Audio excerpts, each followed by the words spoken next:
Buenas noches, hermanos, ¿cómo están? ¿Dormidos? Bendecidos. Qué bueno, hermanos, pues vamos a ser más bendecidos todavía con la palabra. ¿Cuántos quieren recibir la bendición de la palabra del Señor? ¿Sí? ¿Está listo? ¿Está lista? Pues abra su Biblia, por favor, Salmo 51. ¿Cuántos sí pudieron venir el miércoles pasado? Bueno, casi todos los que están aquí. ¿Sí se acuerda de lo que vimos? Salmo 51, ¿verdad? No alcanzamos a terminar este salmo y bueno, lo dividimos en dos para no dejarlo así como muy inconcluso.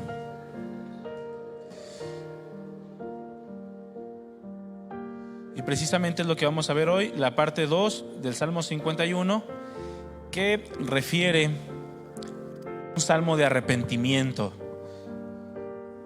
Solamente puede ponerle parte 2 o continuar sus apuntes ahí donde los tenía, si es que está anotando, ¿verdad?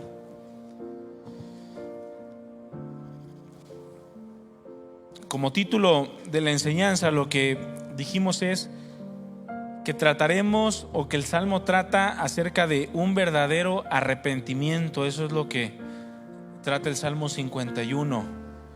¿Usted quiere saber si se ha arrepentido de algo? Vaya al Salmo 51, léalo 1, 2, 3, 4, 5 veces, las veces que sean necesarias, y vea si se refleja con la actitud, con el corazón del rey David a través de este salmo. Leo el versículo 16 y 17, que son los versículos que resaltan en este salmo en cuanto a la conclusión de cómo se debe ser nuestro corazón, ¿no? Dice: porque no quieres sacrificio, que yo lo daría; no quieres holocaustos. Los sacrificios de Dios son el espíritu quebrantado. Al corazón contrito y humillado no despreciarás tú, oh Dios. Y dijimos, bueno, que los holocaustos o los sacrificios en nuestros días, en nuestro contexto cultural, pues bueno, son las buenas obras. Salen las buenas obras, aquellas obras que pretenden ganarse el favor de Dios, pero que quedan totalmente descalificadas, porque no es lo que Dios quiere. Lo que Dios quiere de nosotros es un verdadero arrepentimiento. Es lo que significa un corazón contrito y humillado, un verdadero arrepentimiento. Bueno, pues cierra sus ojos, vamos a orar y a pedirle a Dios de su gracia. Señor, queremos darte gracias por tenernos aquí con cuerdas de amor. Seguramente tú tienes algo que hablarnos directamente al corazón. Nosotros queremos estar atentos de la misma manera en la que Job expresaba que tú hablarías y ahora nosotros te escucharíamos. Señor, enséñanos, muéstranos tu voluntad, ábrenos el entendimiento y guía nuestros pasos, para que en todo lo que hagamos, Señor, podamos ser agradables delante de ti.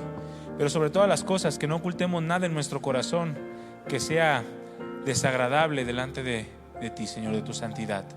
Ayúdanos a tener ese verdadero arrepentimiento ante cada circunstancia, para que siempre podamos acercarnos a ti con la libertad de saber que seremos escuchados y que nuestra vida es de olor grato delante de ti, no por lo que hacemos, sino porque siempre nos presentamos con tu Hijo amado, con Cristo Jesús, tu sacrificio, delante de nosotros. Gracias, Padre, en el nombre de Jesús ponemos este tiempo en tus manos. Dame la gracia para expresar tu palabra y a mis hermanos para poder escucharla. Amén. Bueno, vimos que es diferente hablar de un arrepentimiento a un cargo de conciencia, y que el tema del arrepentimiento tiende a ser muy sensible para el hombre.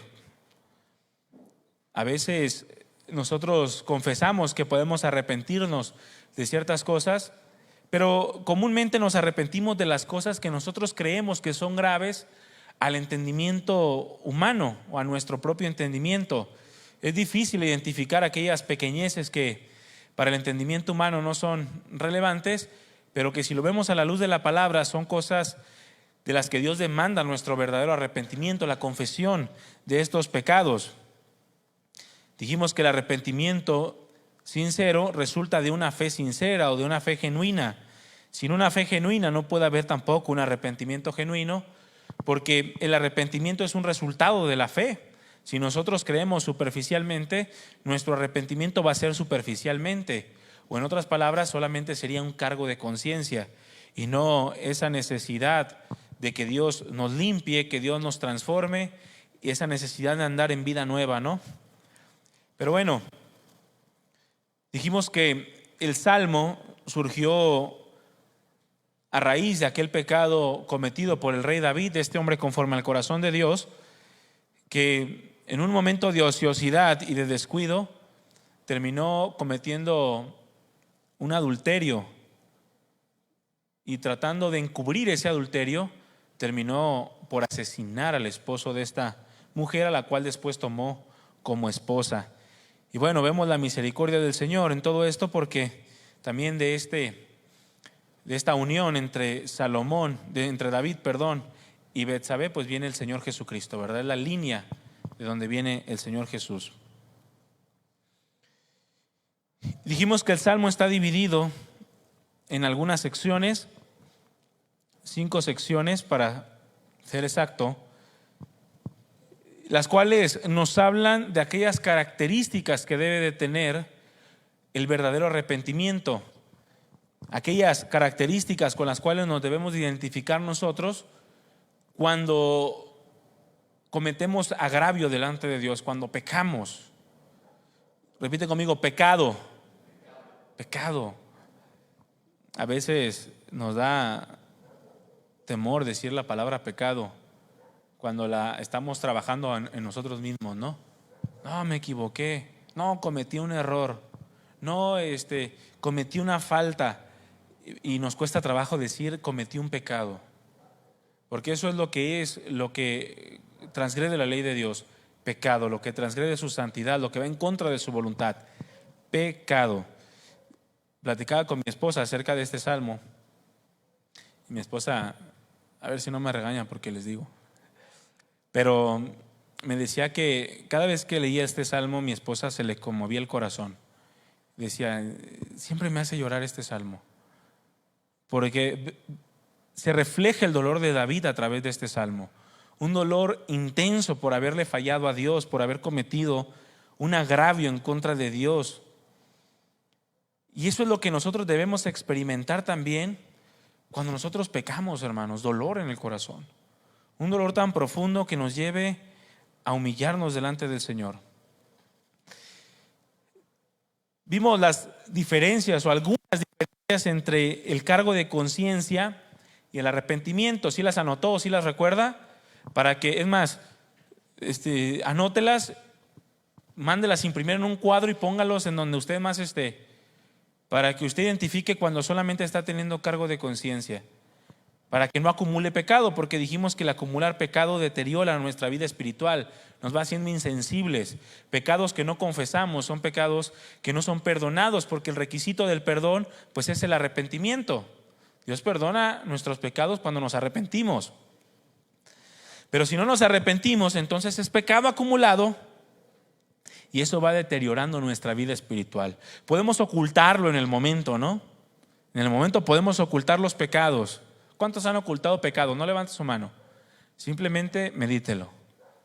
¿Cuántos han ocultado pecados y de repente andan con la incertidumbre de que se vayan a dar cuenta y de que lo vayan a descubrir? Luego ese pecado lo lleva a otro pecado, y ese pecado a otro pecado, y se va acumulando. Y de principio puedes ocultarlo, pero al fin y al cabo el pecado tiene que salir a la luz, y se manifiesta a través de la condición espiritual de una persona, de la decadencia que va teniendo, que el pecado va produciendo. Y al fin y al cabo, mis hermanos, eso lo vas a experimentar, ¿sabes cómo? Con la continua derrota en tu vida. Vas a estar siendo derrotado. ¿Cuántos se acuerdan de aquel famosísimo hombre llamado Acán? ¿Sí lo recuerdan? Cuando Josué y el pueblo de Israel fue a pelear contra Ai o Jai, después de haber derrotado a Jericó, las murallas inmensas por el poder de Dios, y vieron una circunstancia pequeña, chiquita, sin importancia. Dijeron: esto no necesito a Dios. Fueron, pelearon, pero pelearon con pecado en sus vidas, pecado en el pueblo. Este hombre había ocultado, había robado de los tesoros del pueblo enemigo, lo había ocultado, y esos tesoros, a los cuales el Señor les llamó anatema, provocaron la derrota del pueblo de Israel y la muerte de muchísimos hombres. Si nosotros ocultamos el pecado, hermanos, el pecado va a producir derrota en nuestras vidas. Así es como se va a evidenciar en tu vida que hay pecado, tu continua derrota. Hasta que eches fuera el pecado es cuando entonces Dios te podrá dar la victoria. De lo contrario, no. Entonces ya sabes, cuando no puedas salir victorioso en una circunstancia, es porque posiblemente hay pecado. Ahora, ¿la incredulidad es pecado? Claro que sí. Pero es que no he hecho nada, yo no sé en qué pequé. Bueno, tu incredulidad es pecado. El no creerle a Dios. Dice el Salmo 51, versículo 1 y 2. Ten piedad de mí, oh Dios, conforme a tu misericordia, conforme a la multitud de tus piedades, borra mis rebeliones. Lávame más y más de mi maldad y límpiame de mi pecado. Bueno, aquí observamos la primera característica que forma parte del corazón contrito y humillado. Ese corazón que Dios quiere ver en todos aquellos que se acercan a Él, y de cual dice la Escritura al final de este salmo: no despreciará jamás. Un corazón contrito y humillado Dios no va a despreciar jamás. La vimos o la mencionamos la semana pasada, y esta característica es una actitud de humillación. Esa es la primera característica. El verdadero arrepentimiento implica una actitud de humillación.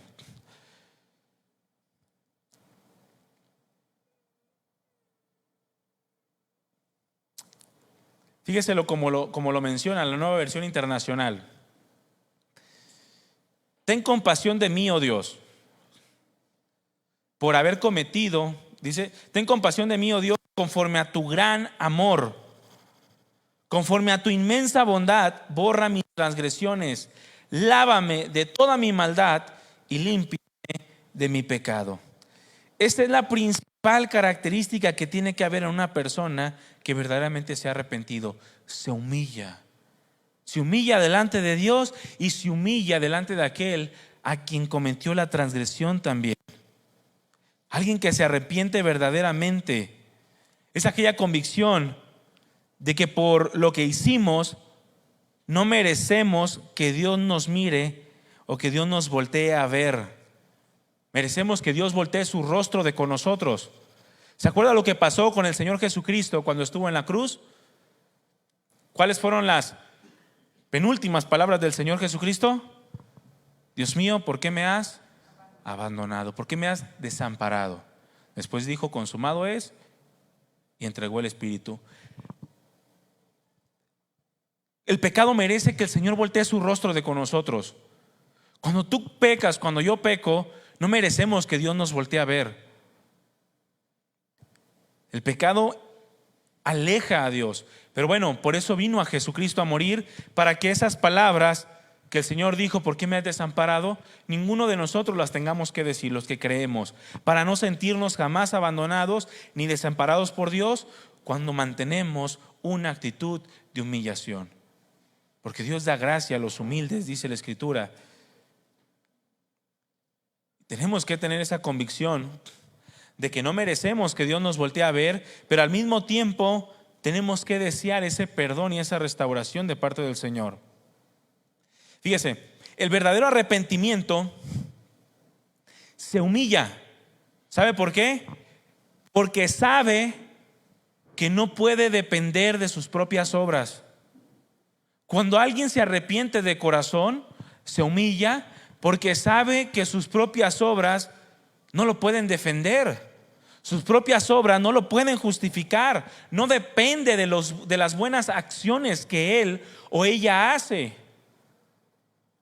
Job expresó esto en el capítulo 9, versículo 20 y 21. Dice: si me tengo a mí por justo, si digo que yo soy justo, mi boca me condenará. Aunque sea íntegro, ella me declarará perverso. Pero, y hace una pregunta: ¿soy íntegro?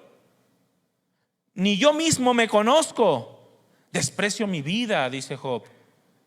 Él sabía que no podía depender de sus propias obras. Y cuando hay un corazón contrito y humillado, cuando hay un verdadero arrepentimiento, sabemos y entendemos que nuestras propias obras no nos defienden, que no son un pilar en nuestras vidas que nos van a permitir seguir o avanzar en la vida cristiana. Por esta causa, aquel que se ha arrepentido, lo único que hace es clamar a Dios apelando a sus muchas misericordias. No hay más. Ninguna buena obra, ninguna buena acción. Señor, pero he vivido 100 años sirviéndote. Sí, pero pecaste en el 101. Esos 100 años de servicio no te alcanzan para ser justificado delante de Dios. Tenemos que buscar sus muchas misericordias. Es también lo que decía Daniel a través de su oración. ¿Por qué no nos acercamos a ti creyendo o confiando en nuestras propias justicias, en nuestras propias buenas obras, sino en tus muchas misericordias? Decía Daniel. Fíjese, a diferencia de un verdadero arrepentimiento, el cargo de conciencia no produce una actitud de humillación, sino, aunque hay un mal sentimiento, porque también el cargo de conciencia produce un mal sentimiento, de repente te sientes mal. Y sí hay un mal sentimiento, pero al mismo tiempo, ese cargo de conciencia acude al vicio mortal de los seres humanos, al vicio que los lleva a vivir engañados toda su vida y morir para ser condenados una eternidad en el infierno. ¿Sabe cuál es ese vicio? Confiar en la balanza entre lo bueno y lo malo. El que solamente tiene un cargo de conciencia, en lugar de humillarse para depender de la misericordia de Dios, acude a su as bajo la manga, la balanza. La balanza entre lo que ha hecho bueno y lo que ha hecho malo. Y a través de ello trata de minorizar la gravedad de su falta, tratando de recordarle a Dios todas las cosas buenas que ha hecho. Cuando tú le fallas a tu esposa, varón, o tu mujer le fallas a tu esposo y quieres que no te lo tome en cuenta porque has hecho muchas cosas buenas, no has entendido que pecaste. Oye, pero ¿por qué me reclamas? No, olvídate de lo que has hecho por ella o lo que has hecho por él. Esas son justificaciones. Es el vicio de la balanza. Mejor pídele perdón. Ya lo dijimos, el cristiano no se justifica, se arrepiente, ¿verdad? No podemos estar confiando en nuestras buenas acciones. Entonces estaríamos llenando nuestro corazón de orgullo, de soberbia, y dice la Escritura que Dios aparta a los que son soberbios, los rechaza, los mira de lejos. ¿Cuántos quieren que Dios los mire de lejos? No confiemos en nuestras propias obras, en nuestras propias justicias. Vamos humillándonos delante de Dios. ¿Pecaste? A Dios no le sorprende. Arrepiéntete. A lo que Dios le gusta es un corazón que entiende que ha fallado en contra del que ha pecado contra él. El cargo de conciencia simplemente trata de minorizar la gravedad de su falta. Señor, sí fallé, pero ¿no te acuerdas que la semana pasada me acosté hasta las 3 de la mañana ayudando en la iglesia? ¿No te acuerdas que vine a servir a tu iglesia? ¿No te acuerdas que ayudé a una viejita a cruzar todo Lázaro Cárdenas arriesgando mi propia vida? Y tratas de aminorizar tu pecado. Eso es un cargo de conciencia. ¿Recuerdan la parábola del fariseo y el publicano? Abra su Biblia, Lucas 18:9.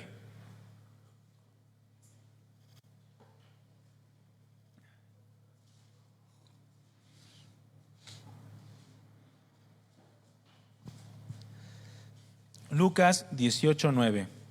Vamos a leer hasta el versículo 14. No podemos, les repito, confiar en nuestras propias obras y pensar que por nuestras propias obras o porque sentimos que nuestras buenas acciones son más que nuestras malas acciones, entonces considerarnos justificados delante de Dios. Dice la Escritura, a unos que confiaban ¿en quién? En Dios. ¿Así dice? En sí mismos. Ahora, ¿quién lo está diciendo? Señor estaba presenciando eso. El Señor conocía el corazón de estos hombres. No tenía necesidad de que nadie le dijese, porque Él sabía lo que había en el corazón del hombre. A unos que confiaban en sí mismos como justos, eran de los de la balanza, hermanos. Fíjate, cuando te mueras, ¿a dónde te vas a ir? ¿Al cielo o al infierno? ¿Algunos dijeron al infierno? A ver, cuando te mueras, ¿a dónde te vas a ir? ¿Al cielo o al infierno? ¿Por qué? Si tu respuesta es no, pues porque obedezco a Dios, estás confiando en tus propias obras. O sea, es que porque soy obediente. No, es que la obediencia es el resultado de la salvación. Vas a ir al cielo porque Cristo Jesús pagó por tus pecados y por la fe en su nombre fuiste justificado. Por eso vas a entrar al cielo. Todas las buenas acciones que puedas tener es una añadidura, es un resultado. Y si tú confías en tu obediencia para ir al cielo, eres de estos que confiaban en sí mismo como justos. No, pero es que la obediencia es por Cristo Jesús. Ya no le acomodes. Mejor arrepiéntete. Simplemente ve al Señor, acude al Señor, pídele perdón y Él te perdona. Pero no confíes en ti mismo, no confíes que por como tú vives, entonces vas a ser justificado.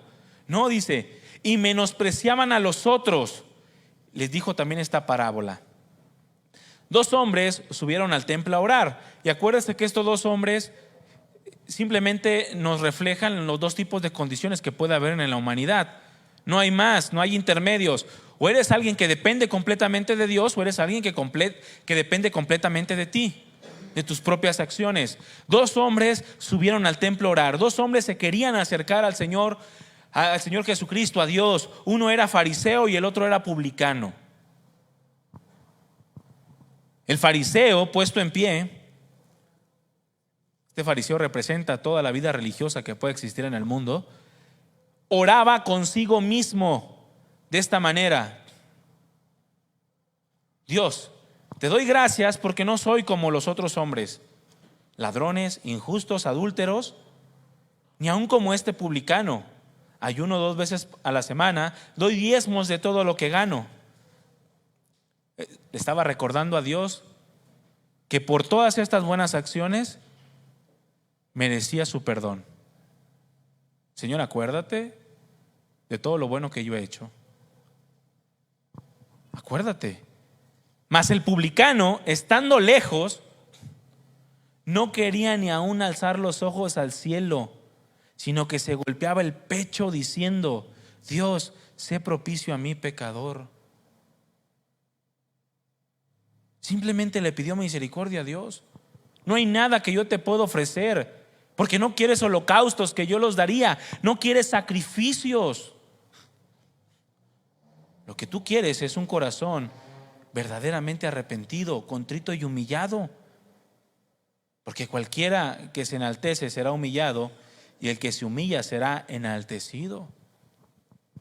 Por lo tanto, el corazón que verdaderamente se ha arrepentido confía en la multitud de sus piedades, dice la Escritura, conforme a la multitud de tus piedades. Y esa palabra multitud habla de abundancia. Lo mismo que dijo el apóstol Pablo a los Efesios, que es rico en misericordia. A Dios no le falta la misericordia, ni tiene que pedir prestada misericordia para dársela a otro. Nunca se le acaba la misericordia al Señor. Por eso el rey David decía: es abundante tu misericordia, conforme a esa abundancia de tu compasión, perdóname. David va, se humilla y reconoce que no merece la presencia del Señor, no merece que el Señor lo voltee a ver, pero también reconoce que aunque es completamente santo, también es completamente misericordioso y apela a esa misericordia. Se humilla reconociendo su rebelión delante del Señor y su necesidad de ser restaurado. Por lo tanto, mi hermano, cuando tú cometas pecado, humíllate delante del Señor. No trates de acudir al vicio de la balanza, porque la balanza solamente va a endurecer tu corazón. Vas a comenzar a orar contigo mismo y a quererle recordar a Dios toda tu vida de buenas acciones, los cuales, dice la Escritura en Isaías 64:6, son trapos de inmundicia delante del Señor. Vas a ser como paja que se la lleva el viento. El verdadero arrepentimiento implica, mis hermanos, una actitud de humillación. Amén. ¿Qué más? Dice el Salmo 51, versículo 3 al 6.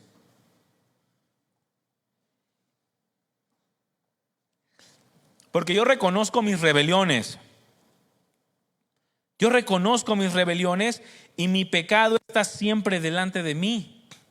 Contra ti solo he pecado y he hecho lo malo delante de tus ojos, para que seas reconocido justo en tu palabra y tenido por puro en tu juicio. He aquí en maldad he sido formado y en pecado me concibió mi madre. He aquí tú amas la verdad en lo íntimo y en lo secreto me has hecho comprender sabiduría. La segunda característica que el verdadero arrepentimiento conlleva es un reconocimiento y una aceptación de tu pecado. Reconoce y acepta que has pecado. No permitas que tu humillación se convierta en soberbia. Porque a veces nos humillamos delante del Señor con dolor y de repente comienzan a entrar pensamientos a tu corazón y te comienzas a levantar. Y sí, fuiste y te arrodillaste, pero duraste 3 segundos arrodillado. Después ya te levantaste y dijiste, no, pues no fue tan malo, ¿no? O a lo mejor estoy exagerando. No, mi hermano, reconoce y acepta que has pecado contra Dios. La versión internacional dice de esta manera: yo reconozco mis transgresiones, siempre tengo presente mi pecado. Contra ti he pecado, solo contra ti, y he hecho lo que es malo ante tus ojos. Por eso tu sentencia es justa y tu juicio irreprochable. Yo sé que soy malo de nacimiento, pecador me concibió mi madre. Yo sé que tú amas la verdad en lo íntimo y en lo secreto me has enseñado sabiduría. ¿Qué es lo que está haciendo David? Está reconociendo y confesando su pecado. Reconocer en lugar de ocultar. Yo hace tiempo les comentaba cómo el Señor en algún momento me llevó a entender de lo más profundo de mi corazón que a Dios no le podemos ocultar nada. Y que vale más que reconozcamos lo que verdaderamente hay en nuestro corazón a que seamos altivos y ocultemos el pecado. Hace años yo iba delante del Señor, X cosa, oraba y decía, Señor, pues de lo que pasó hace rato, pues no fue envidia, Señor, tú sabes que, o no fue soberbia, tú sabes que no, pues tú sabes que en mi corazón no hay soberbia, Señor. Y claramente el Señor me dijo, mira, vale más que digas que fue soberbia y que yo lo vea y vea tu corazón grato y que reconozcas que verdaderamente fue soberbia, a que lo trates de ocultar. Pero yo sé que fue soberbia. Mejor equivócate tú al decir que pecaste, al querer ocultar tu pecado y pretender que yo no voy a saber lo que verdaderamente hay en tu corazón. Porque ¿cuántos saben que Dios sabe lo que hay en tu corazón? Y a veces nos cuesta tanto trabajo reconocerlo delante de Dios, como si Dios no supiera. Vas delante del Señor y hablas de todo menos de esa circunstancia. Señor, pues gracias por este día, gracias porque me supliste todo lo necesario, me ayudaste. Y Dios está esperando que confieses el pecado. Oye, ¿y la situación con tu comadre? Y tú, Señor, gracias porque... y nunca reconoces aquello que Dios está esperando que confieses delante de Él. Y lo ocultas. Dios no quiere eso, hermanos. Vale más que reconozcamos. A Dios no lo puede. ¿Tú crees que Dios se sorprende y Señor, tú ves, mi corazón fue soberbio y Dios, ¡oh! ¿Tu hermano soberbia? No, pero no, mi hermano, Dios, cuando tú confiesas tu pecado, Dios dice, qué bueno que lo confiesas, porque yo quería perdonar tu pecado, porque yo quiero perdonar tu pecado. Ay, Señor, perdóname por tenerle envidia a la hermana porque compró esos nuevos guarachitos. Yo no he podido comprar mis guarachitos desde hace tiempo. Pero perdóname, Señor, yo sé que los que me has dado van a ser como las sandalias de Moisés, 40 años, y no se van a desgastar. Y un corazón que se humilla delante del Señor, ¿no? Y reconoce su pecado, en lugar de ocultarlo y pensar que somos los santos de los santos, cuando en realidad somos el Blue Demon. David reconoció su pecado, no lo ocultó. Y reconocía, mi hermano, que ese pecado, si había alguien a quien tenía que reconocérselo en primer lugar, era a Dios. Antes de pecar con cualquier o contra cualquier persona, pecamos contra Dios. Contra ti, dijo el rey David, contra ti solo he pecado y he hecho lo malo delante de tus ojos. No hay persona en el mundo o en la existencia que tú puedas ofender con tu pecado más sino a Dios. Cuando hiciste sentir mal, es más, cuando un hombre comete adulterio contra su esposa, o una esposa comete adulterio contra su esposo, a la pareja le duele, ¿verdad? ¿Sí o no? Bueno, te lo voy a poner así para que, si tu esposa te pone el cuerno, ¿te duele? ¿O tu esposo te pone el cuerno, te duele? Bueno, ese dolor multiplícalo por una infinidad y es el dolor que Dios siente cuando cometes pecado. A Dios le duele en su corazón cuando cometemos pecado. Por eso dice la Escritura que en primer lugar pecamos contra Dios. ¿Y a quién le tenemos que pedir perdón primero? Pues a Dios. Reconocerlo delante de Él. Más allá de ocultar nuestros pecados. El ocultar nuestros pecados no sirve de nada y no trae beneficio a nuestras vidas. Podemos confesarlo delante del Señor. Fíjense, Dios es tan misericordioso, hermanos, que no puso un sacerdote para que le confesáramos nuestros pecados, ¿verdad que no? Como regularmente nos enseñaron. Porque imagínense, ese sacerdote tiene el pecado del chisme. Porque también los curas son pecadores, ¿verdad? Entonces, ¿qué tal si está luchando con el chisme? Y tú vas y, Señor, voy a ir con el cura y, oiga, padre, perdóname porque he pecado. ¿Y qué hiciste, hijo? No, pues veo pornografía. No te preocupes, aviéntate 3 Padres Nuestros, 2 Aves María y ya se te quitó el pecado. Qué chido. Entonces ya te vas. Y el cura le dice a monaguillo, fíjate que el que anda viendo pornografía. Y el monaguillo le dice al otro, fíjate, Dios es tan misericordioso que nos da la posibilidad de ir directamente con Él a su presencia. ¿No lo dijo en la oración del Padre Nuestro? Padre nuestro, cuando oréis, digan de esa manera, un modelo de oración, que estás en los cielos, santificado, perdona nuestras deudas, perdona nuestros pecados, así como también nosotros perdonamos a nuestros deudores, a los que pecan contra nosotros. En Proverbios 28:13 dice la Escritura: el que encubre sus pecados no prosperará. ¿A cuánto les gusta prosperar en su vida? Fíjate, no económicamente, porque muchos, pero yo quiero un carro nuevo y una. No estamos hablando de la economía. Estamos hablando de una prosperidad en todas las áreas, principalmente espiritual, en la que tu gozo vaya creciendo, la paz en tu corazón vaya escalando, de manera que sin importar las adversidades, tú puedas tener tranquilidad en tu vida y confianza. Pero aquel que encubre sus pecados no va a prosperar, no va a crecer. No va a crecer, se va a quedar en una condición mediocre. Pero el que los confiesa y se aparta, entonces alcanzará misericordia. ¿Pero qué tenemos que hacer?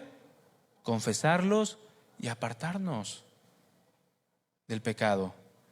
David estuvo ocultando durante mucho tiempo su pecado. Les comentaba la semana pasada que se dice que fue aproximadamente un año. Imagínense un año ocultando un adulterio y un asesinato y vivir como que nada pasó. Qué sorprendente, ¿no? Pero fíjese lo que dice el Salmo 32, versículo 1 al 15. Salmo 32, versículo 1 al 15. Dichoso aquel a quien se le perdonan sus transgresiones, a quien se le borran sus pecados. Dichoso aquel a quien el Señor no tome en cuenta su maldad y en cuyo espíritu no hay engaño.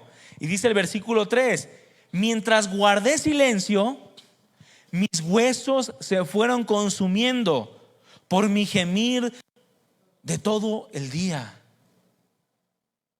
Mi fuerza se fue debilitando como al calor del verano, porque día y noche tu mano pesaba sobre mí. ¿Cuántos se sienten así? Necesitan confesar su pecado. Todo el día me la paso como que no tengo descanso, no tengo tranquilidad, no tengo paz. Siento como que la mano del Señor pesa sobre mí.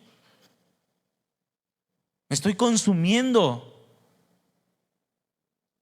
Bueno, es porque quizás has guardado silencio.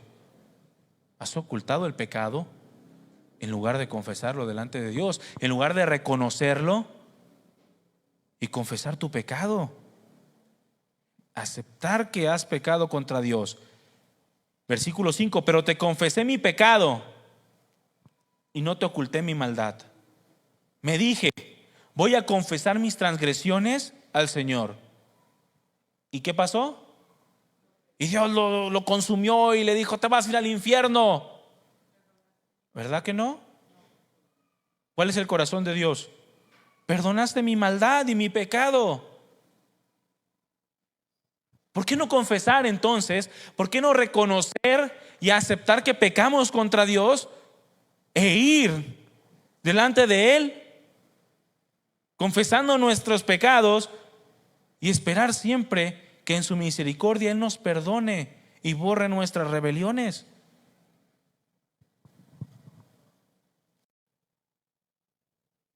Tenemos que confesar, tenemos que reconocer y aceptar nuestro pecado delante de Dios. Y esa es una característica de que verdaderamente hay arrepentimiento en tu corazón, sin dejar la humillación, ¿verdad? Porque podemos ir a reconocer: sí, pequé, Señor, pero con una soberbia.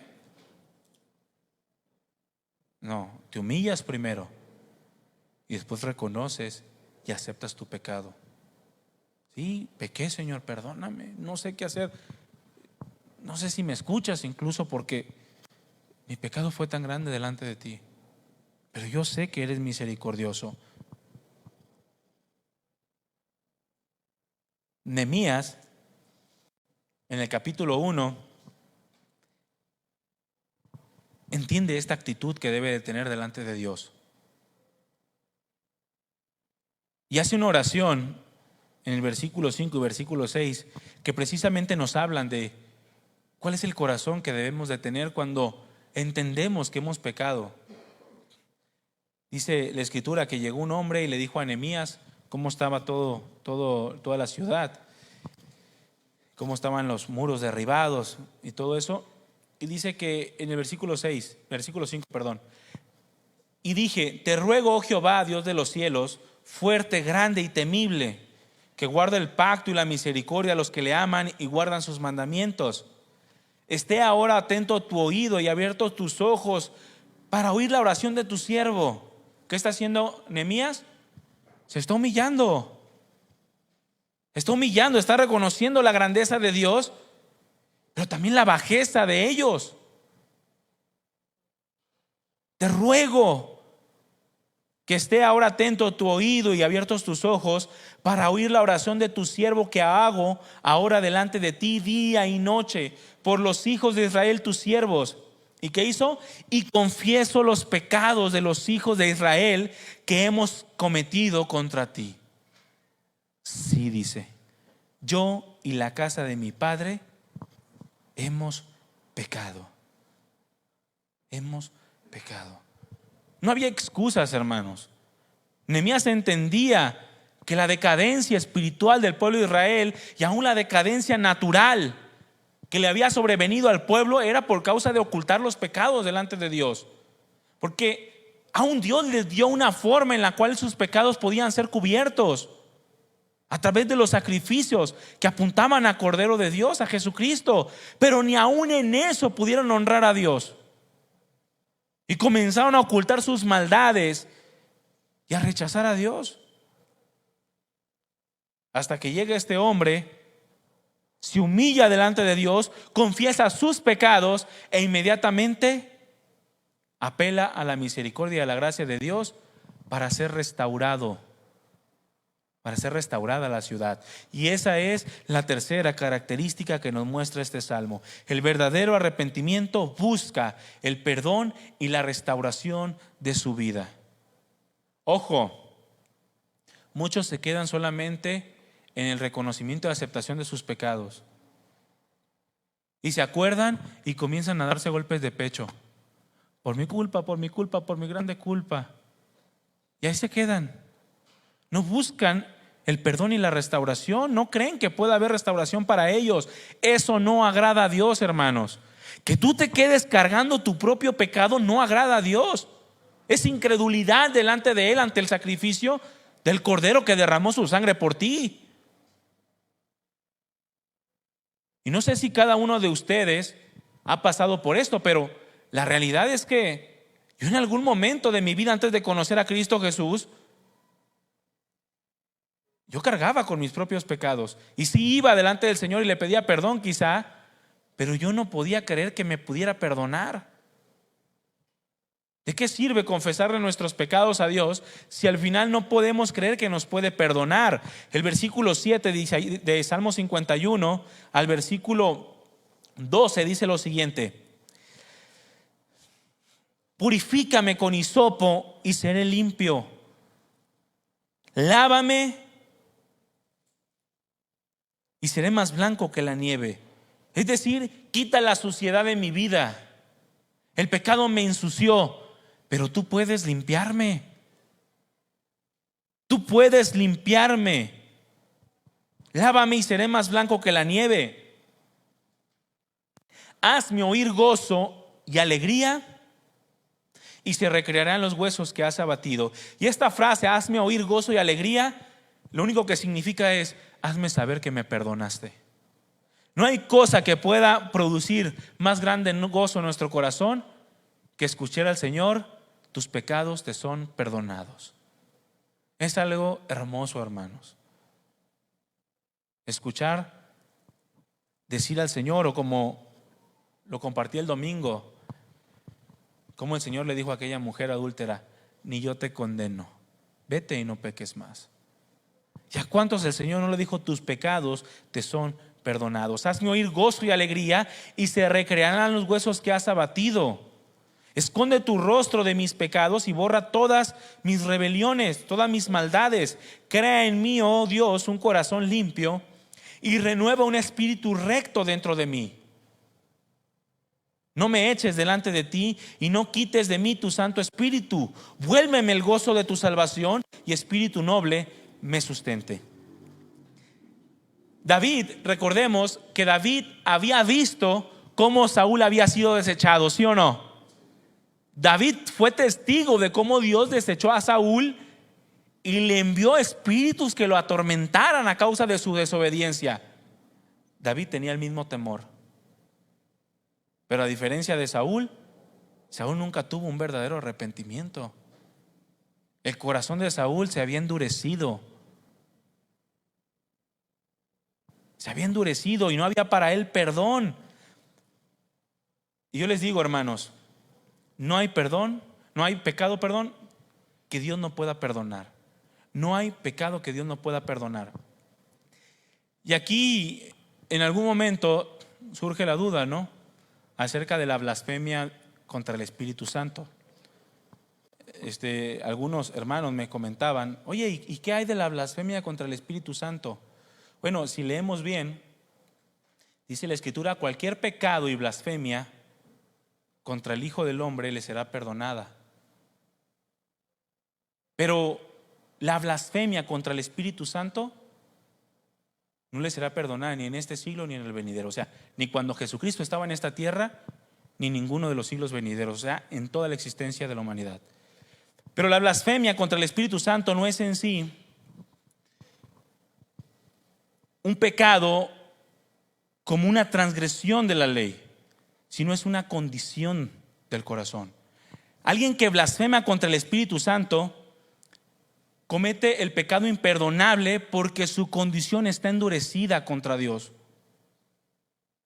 Y ya no puede recibir perdón de Dios porque jamás va a haber arrepentimiento en su corazón. Fue lo que le pasó al faraón, por ejemplo, de Egipto. Cuando su corazón se iba endureciendo más y más, y desde el principio Dios lo sabía que su corazón sería duro, porque mandó a Moisés y le dijo, pero no los va a dejar ir, y yo enviaré las plagas y mostraré mi poder para que puedan salir. Y terminó el faraón muerto junto con todo ese ejército a causa de que su corazón o la condición de su corazón estaba completamente endurecida en contra de Dios. Y es lo que pasaba con estos escribas y con estos fariseos. Sabían, hermanos, que Jesucristo venía de Dios. Sabían muy bien que las señales que él hacía no podían venir de nadie más sino de Dios mismo. Si lo sabía aquel ciego que fue sanado, ¿ustedes creen que no lo iban a saber estos escribas y fariseos? Mas aún sabiendo que Jesucristo venía de Dios, prefirieron la gloria de los hombres. Y Jesucristo mismo se los declaró. ¿Cómo pueden ustedes creer, dice, si buscan más la gloria de los hombres que la gloria que viene de Dios? Estos hombres estaban tan endurecidos que terminaron por blasfemar contra el Espíritu Santo, injuriar al Espíritu de Dios. Y esto significa hacer de lo santo algo inmundo. El Espíritu Santo estaba obrando poderosamente por medio del Señor Jesucristo en esta tierra, y lo que hicieron estos escribas y fariseos es hacer de las obras del Espíritu Santo o atribuirle a Satanás las obras del Espíritu Santo, y eso es una condición completamente endurecida en contra de Dios. Por eso dice la Escritura, no les será perdonada ni en este siglo ni en el venidero. Pero todo pecado Dios lo puede perdonar, no importa. Ha habido asesinos seriales que después de muchos homicidios se han arrepentido. Ha habido personas que han asesinado niños y después se han arrepentido. ¿Y Dios los perdona? Por supuesto. Ha habido la historia marca, hermanos, que sin importar cuál pecado hay en una persona, si hay un corazón contrito y humillado, Dios no lo desprecia. No lo desprecia, porque es el verdadero arrepentimiento. Y la sangre de Cristo Jesús nos limpia de toda maldad, dice la Escritura. ¿De cuánta? Toda maldad. La blasfemia contra el Espíritu Santo es algo que el cristiano nacido de nuevo no puede cometer. Por lo tanto, no tenga miedo de cometer el pecado imperdonable, porque no hay pecado que Dios no pueda perdonar. Tan solo el hecho de tener temor de cometer ese pecado habla de que puede haber una sensibilidad para el arrepentimiento en tu vida. Oye, si ya cometí el pecado imperdonable, no, el que tú tengas esa preocupación significa que no lo has cometido, que no has hecho de lo santo algo inmundo.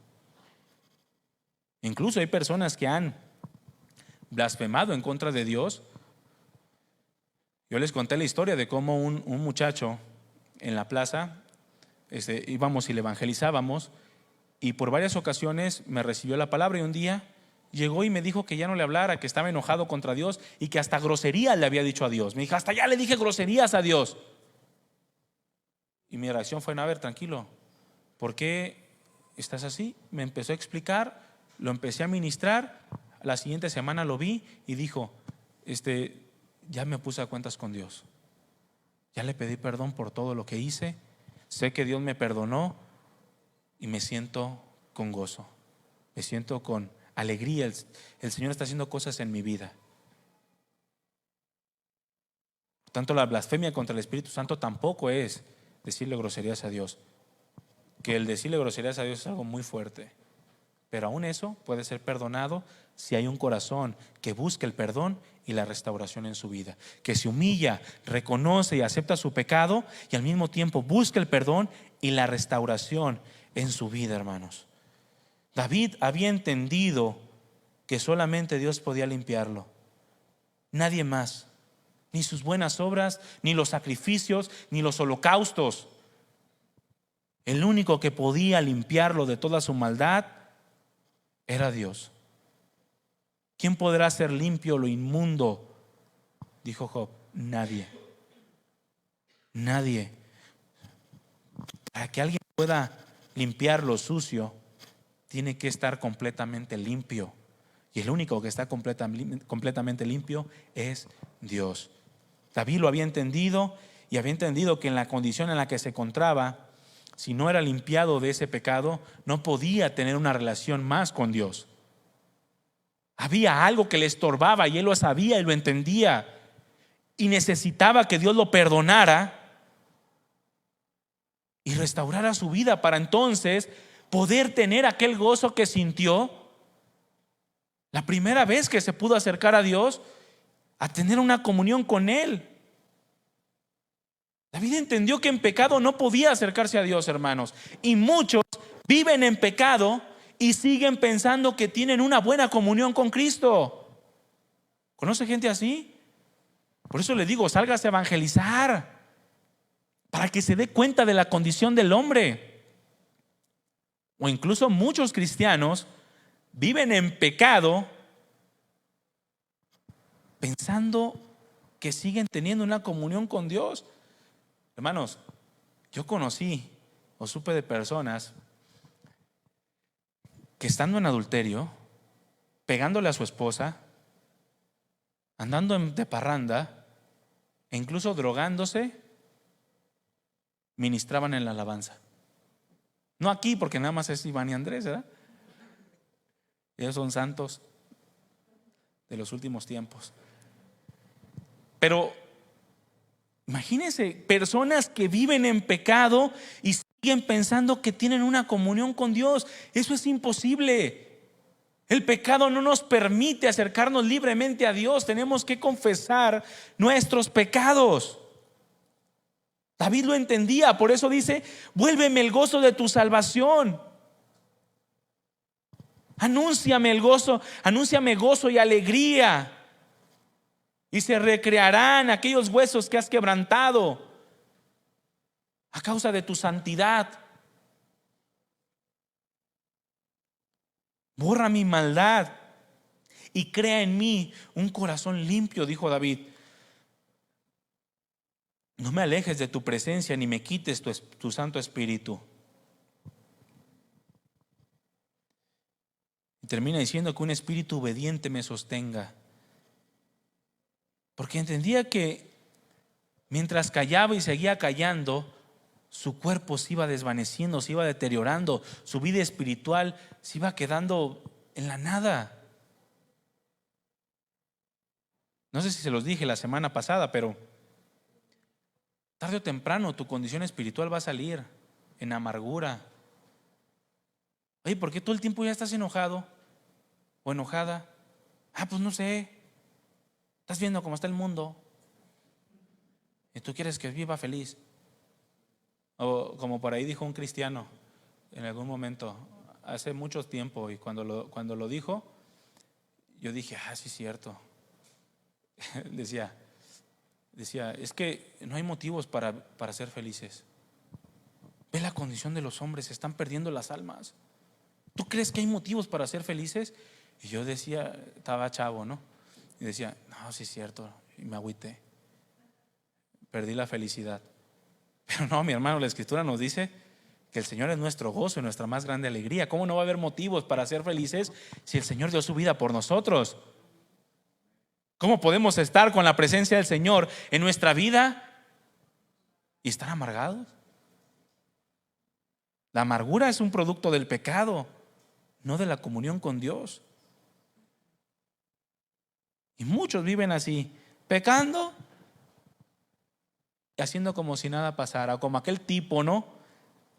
Que cuentan, ahí por ahí contaban los pastores allá en Casa de Oración, que ¿cuántos los que han ido a Casa de Oración Centro pues saben que los pastores siempre se ponen atrás, observando, ¿no? A ver quién se duerme. Yo los veo de frente. Ellos lo estaban viendo atrás y estaba uno así, con su esposa, y al lado de su esposa otra persona, otra mujer. Y mientras abrazaba a su esposa, acariciaba a la otra.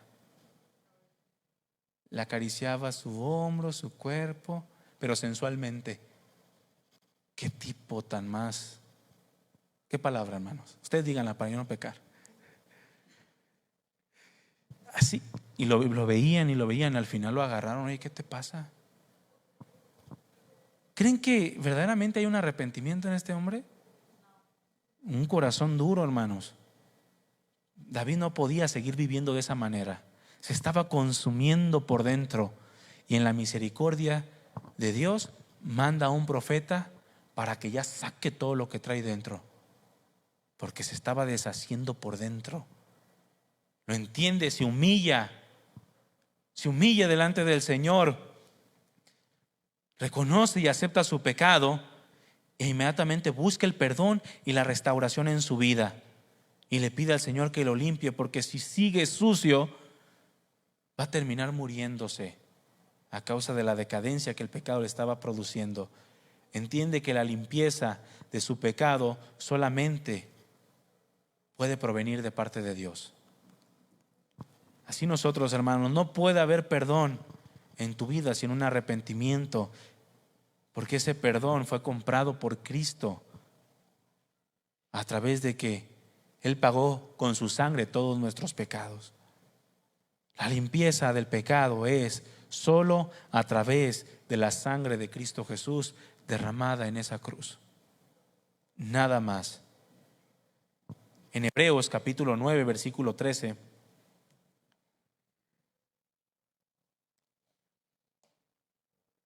dice, y versículo 14 dice: porque si la sangre de los toros y de los machos cabríos y las cenizas de la becerra rociadas a los inmundos, o sea, los pecadores, santifican para la purificación de la carne, o sea, en el Antiguo Testamento estos rituales producían que los pecados fueran cubiertos a fin de que el hombre no fuera consumido por la ira de Dios, porque todo esto apuntaba a Cristo Jesús. Dice, ¿cuánto más la sangre de Cristo, el cual mediante el Espíritu Eterno se ofreció a sí mismo sin mancha a Dios, limpiará sus conciencias de obras muertas para que sirvan al Dios vivo? Solamente la sangre de Cristo puede limpiarnos. Solamente. Y nos limpia cuando nosotros confesamos nuestros pecados. En Hechos 22:16 el apóstol Pablo está narrando cómo fue su conversión y dice que cuando él se convierte, Ananías le dice: ahora pues, ¿por qué te detienes? Levántate, bautízate y lava tus pecados invocando su nombre. Y ese invocar su nombre es precisamente lo que estaba haciendo el rey David en el Salmo 51, buscando el perdón y la restauración de Dios. Porque, mis hermanos, Dios sabe restaurar vidas. No hay nadie mejor que Dios para restaurar una vida. Y no solamente eso, Dios quiere restaurar vidas. Algunos se están consumiendo por dentro, no saben qué hacer, se están despedazando, pero no acuden a Dios. ¿Quién es el único que puede restaurar vidas, restaurar matrimonios, restaurar familias? Dios es el único que puede hacerlo. Daniel, en el capítulo 9, versículo 13 en adelante al 18, vamos a leerlo rápidamente, expresa precisamente cuál debe de ser la condición del corazón y la actitud de un hombre que se acerca a Dios cuando entiende que ha pecado.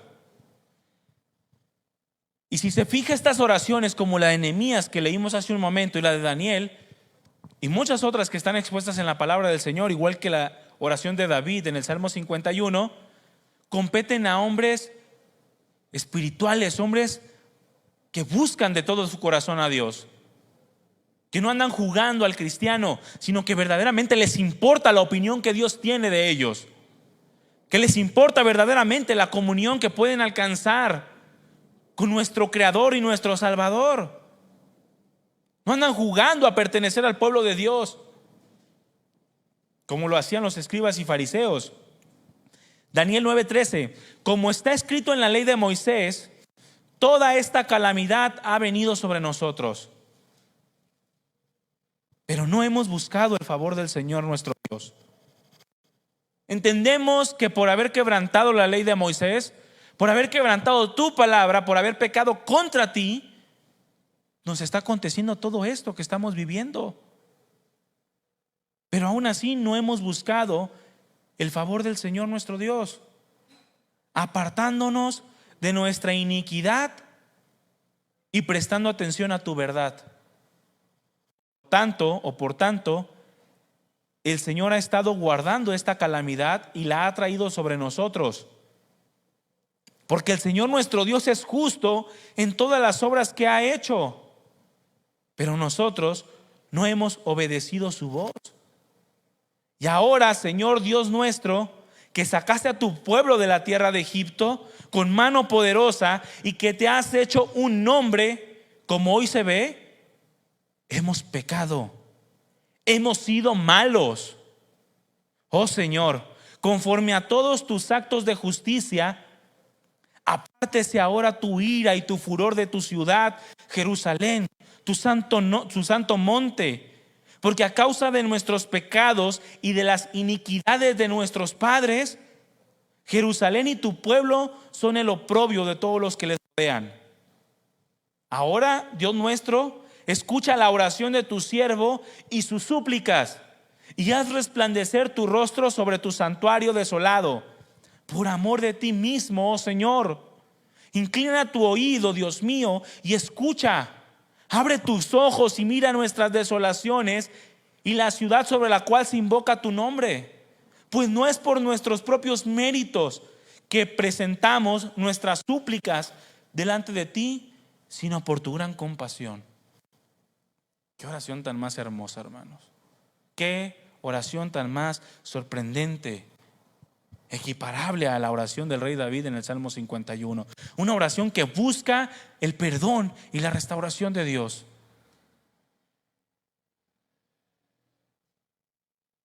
La Escritura nos dice que él hirió, pero también Él vendará. Por lo tanto, volvámonos a Dios, dice. Tenemos que buscar el perdón y la restauración de nuestro Dios, porque esa es una actitud de un verdadero arrepentimiento. No quedarnos en el reconocimiento y la aceptación del pecado. Ese es un cargo de conciencia. Busca que Dios te perdone, pero que Dios te restaure, para que puedas seguir avanzando y creciendo. Porque no solamente Dios quiere perdonarte para que tú crezcas espiritualmente, para que avances, sino también quiere que tú des testimonio de las maravillas que Dios ha hecho en ti, que es la cuarta característica del verdadero arrepentimiento. El verdadero arrepentimiento, mis hermanos, da testimonio del perdón de sus pecados mediante la gratitud. ¿Cuántos están agradecidos porque Dios perdonó sus pecados? Da testimonio de que Dios te ha perdonado. No te quedes en, ay, gracias Señor porque me perdonaste y ahora mi familia está en ti. No, ahora ve y anuncia su perdón. Da testimonio que el Señor te perdonó, dice el Salmo 51:13. Entonces, una vez que yo me haya humillado, una vez que yo haya reconocido y aceptado mi pecado, que haya buscado el perdón y la restauración de Dios, entonces enseñaré a los transgresores tus caminos y los pecadores se convertirán a ti. ¿Qué no es esto lo mismo que el Señor Jesucristo le dijo a los discípulos por medio de la gran comisión ahí en Lucas capítulo 24? Id y predicad en mi nombre el arrepentimiento y el perdón de pecados. ¿A quiénes? Pues a los pecadores y a los transgresores. Que sepan que hay perdón de pecados en Cristo Jesús. Entonces enseñaré a los transgresores tus caminos y los pecadores se convertirán a ti. Si Dios ya te ha perdonado, si Dios ya te ha restaurado, busca que otros también sean perdonados y restaurados de la misma forma en la que tú lo fuiste. Da testimonio que el Señor es rico en misericordia y amplio en perdonar.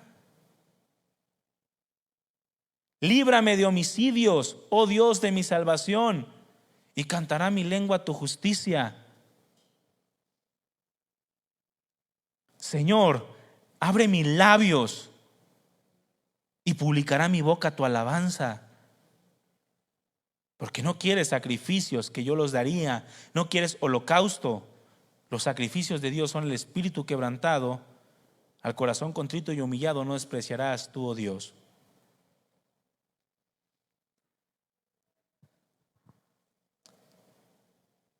El propósito de Dios, mis hermanos, es restaurar nuestras vidas para que una vez siendo restaurados podamos también anunciar la misericordia y la bondad que Dios ha tenido para con nosotros. Cuando Dios nos perdona, Él cumple su propósito en nosotros. Cuando Dios nos perdona y nos restaura, Él avanza hacia el cumplimiento de su advenimiento. Porque nosotros, mis hermanos, fuimos llamados para la alabanza de la gloria de su gracia. Eso es lo que dice la Escritura. Y no podemos ser para la alabanza de la gloria de su gracia si Dios no nos restaura, no nos perdona. Si no, Dios no nos da gozo y alegría. Fuimos llamados para anunciar sus virtudes. Y eso es lo que tenemos que hacer. Un verdadero arrepentimiento anuncia que el Señor es amplio en perdonar. ¿Recuerdan lo que pasó con aquel endemoniado gadareno? ¿Sí? Tenía una legión de demonios en su cuerpo. Todo el mundo le tenía miedo. Lo ataban con cadenas y las trozaba. Imagínense su aspecto, hermanos, sin mencionar que andaba encuerado para todos lados. El degenerado. Pero tuvo un encuentro con Cristo Jesús. El Señor lo perdonó y lo restauró. Y en el versículo 18 del capítulo 5 de Marcos 5:18, el Señor lo restauró y los hombres de la ciudad tuvieron miedo y le pidieron al Señor que se fuera. Se va el Señor, se sube a la barca y dice: el que había estado endemoniado le rogaba que le dejase estar con él. Mas Jesús no se lo permitió, sino que le dijo: vete a tu casa, a los tuyos, y cuéntales cuán grandes cosas el Señor ha hecho contigo y cómo ha tenido misericordia de ti. Eso es lo que tenemos que hacer. Una vez que el Señor nos ha perdonado, ve y anuncia, publica, da testimonio que tus pecados han sido perdonados, que eres hecho una nueva criatura, que el Señor volvió el gozo de su salvación a tu vida, que es amplio en perdonar. Dice: y se fue y comenzó a publicar en Decápolis cuán grandes cosas había hecho Jesús con él. ¿Y qué pasaba? Todos se maravillaban. ¿A cuántos has maravillado tú a causa del perdón que Dios te ha dado? Los cargos de conciencia no maravillan a nadie, ¿eh? Un verdadero arrepentimiento da testimonio de las maravillas, de la misericordia que el Señor ha tenido con nosotros. Y por último, Salmos 51, 18 y 19, dice la Escritura: haz bien con tu benevolencia, Sión, edifica los muros de Jerusalén. Entonces te agradarán los sacrificios de justicia, el holocausto u ofrenda del todo quemado. Entonces ofrecerán becerros sobre tu altar. Y parecería, hermanos, que esta parte del Salmo como que no cuadra, ¿verdad?, con todo lo demás. Estás viendo a un hombre arrepentido y luego confiesa las maravillas de Dios y de repente sale con Jerusalén. Bueno, el pecado afecta a todos los que tenemos alrededor. Lo que estaba pasando en la vida de David y en el pueblo de Israel era algo lamentable. Su pecado era como el pecado de Acán. Él, siendo el rey de Israel, había traído calamidad al pueblo a causa de sus pecados. Y David entiende que un verdadero arrepentimiento también levanta un clamor por la restauración de aquellos que han sido afectados. Una vez que te has humillado delante del Señor, que has reconocido y aceptado tu pecado, una vez que has buscado el perdón y la restauración, una vez que das testimonio de que verdaderamente el Señor ha tenido misericordia de ti, por último buscas la restauración también de aquellos que fueron afectados por tu pecado y levantas un clamor a Dios. Y eso es lo que David quería para el pueblo de Israel, que a través de la perdón y la restauración hacia su vida, también el Señor edificara nuevamente a Jerusalén, y que los holocaustos que le ofrecían día a día por medio de los sacerdotes fueran de olor grato nuevamente delante de Dios. Porque cuando hay verdadero arrepentimiento se busca una restauración total, y fue lo mismo que hizo Zaqueo, como lo mencionaba la semana pasada, ¿no? Este chaparrito que se arrepintió y fue delante del Señor, y ¿qué le dijo? Si alguien he afectado, se lo devuelvo cuadriplicado, yo se lo regreso. Zaqueo quiso regresar a todos aquellos lo que les había afectado y clamaba al Señor también por ello. Es la misma actitud que debemos de tener nosotros. Pónganse de pie, hermanos.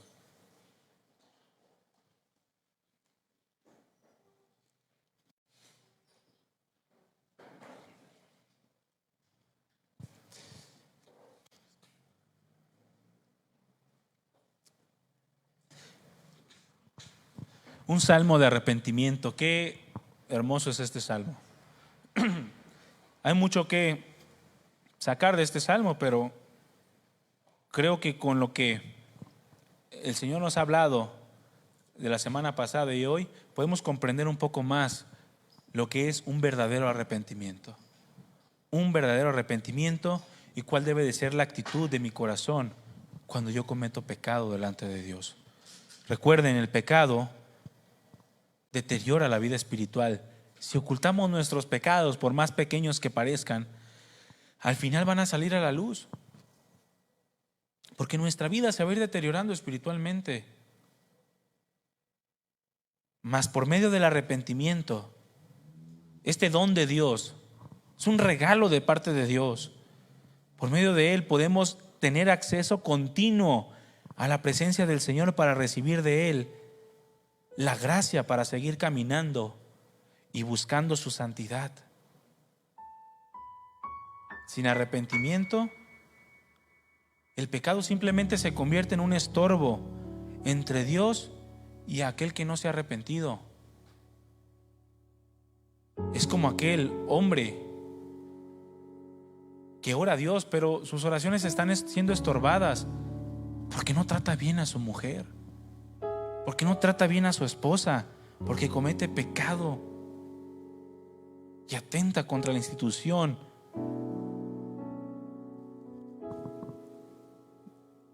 de Dios, que es el matrimonio. Mis hermanos, esto debe de llevarnos a examinar nuestro corazón. Aquellas cosas que no hemos hecho bien delante de Dios, de tal manera que estemos seguros de que verdaderamente ha habido un arrepentimiento en nuestro corazón. De lo contrario, estaríamos siendo estorbados para nuestro avance y crecimiento en la vida espiritual. Y el cristiano tiene que crecer espiritualmente. Es una necesidad en el verdadero creyente tener una vida espiritual sana, fructífera, que crece y que lleva fruto para la gloria de Dios. Mas el pecado estorba. Un verdadero arrepentimiento lo puede quitar del medio. Cierra tus ojos.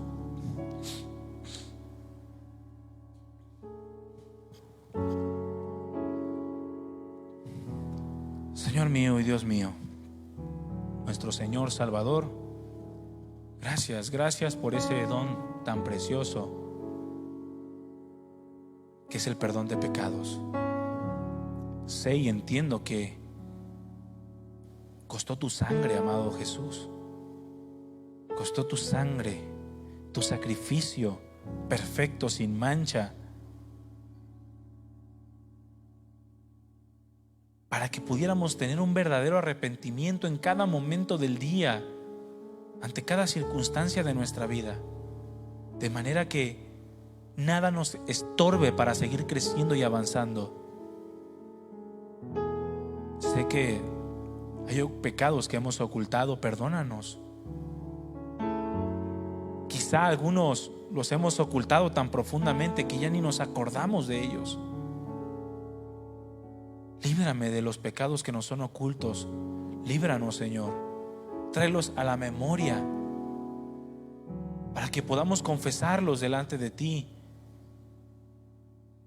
que eres fiel y justo para perdonar nuestros pecados y limpiarnos de toda maldad. Gracias, Señor.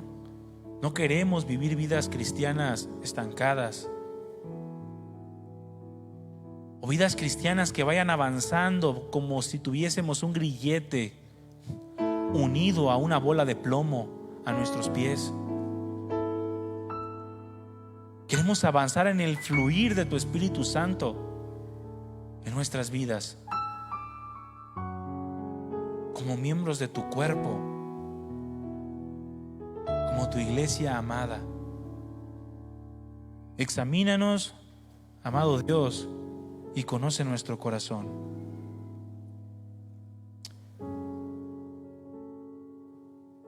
Pruébanos y conoce nuestros pensamientos, y ve si hay en nosotros camino de perversidad, y guíanos por el camino eterno.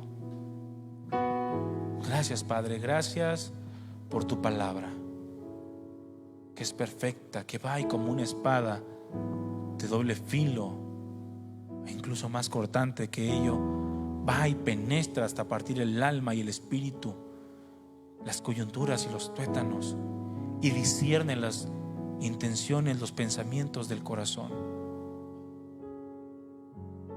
Porque todas las cosas están desnudas y abiertas delante de tus ojos, en quien tendremos que dar cuenta.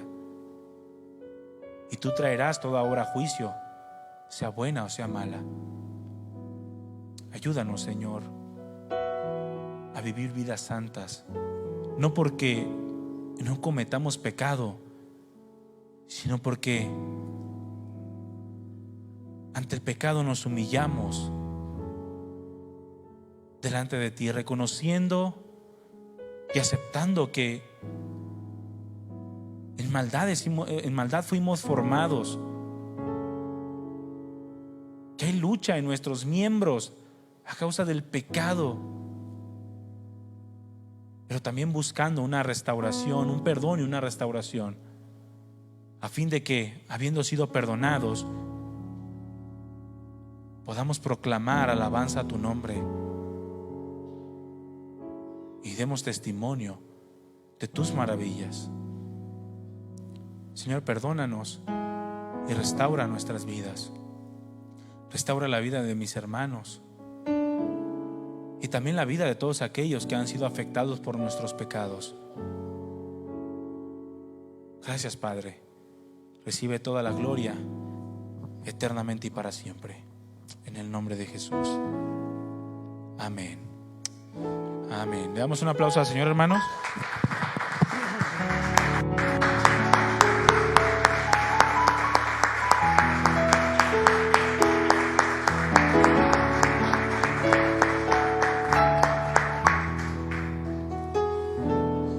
Amén. ¿Cuántos de ustedes se gozan cuando el Señor perdona sus pecados? Entonces, ¿para qué ocultarlos? ¿Verdad? Mejor confesemos nuestro pecado y que nuestra gratitud hacia Dios sea cada vez mayor, de manera que nuestros labios no dejen de proclamar alabanza a nuestro Dios. ¿Sale? Que Dios les bendiga, que pasen bonita noche, el Señor los guarde, los lleve con bien. Nos vemos en la próxima reunión. Estamos despedidos, hermanos. Gracias.